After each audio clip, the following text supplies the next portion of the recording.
السلام علیکم ورحمۃ اللہ وبرکاتہ۔ معزز سامعین، آج ہم بات کریں گے غسل کی سنتوں کے بارے میں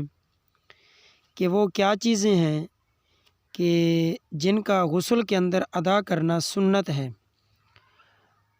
اور ایک بات جو میں پہلے بھی کئی مرتبہ ذکر کر چکا ہوں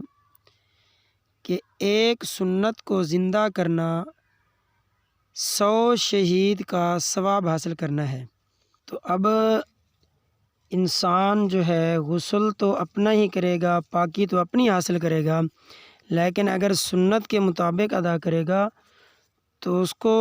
ثواب بھی ملے گا اور پاک بھی ہو جائے گا۔ تو سنت کو شروع کرنے سے پہلے آپ حضرات سے گزارش ہے کہ ہمارے چینل کو سبسکرائب کر دیں۔ تو محترم،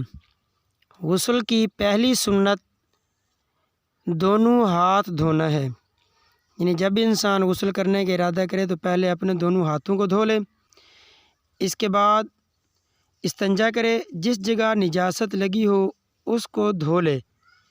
یعنی ہم بستری کی وجہ سے یا احتلام کی وجہ سے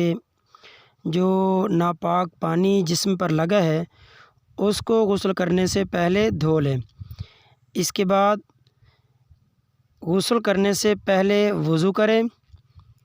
اور وضو کے اندر جو دعائیں ہیں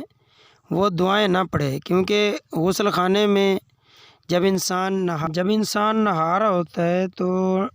ننگا ہوتا ہے، تو ننگے ہونے کی حالت میں بات کرنا بھی مناسب نہیں، یہ تو پھر اذکار ہیں، یہ بھی پڑھنا جائز نہیں ہے۔ اور اس کے بعد 3 مرتبہ پورے بدن پر پانی بہائے، 1 مرتبہ پانی بہانا فرض ہے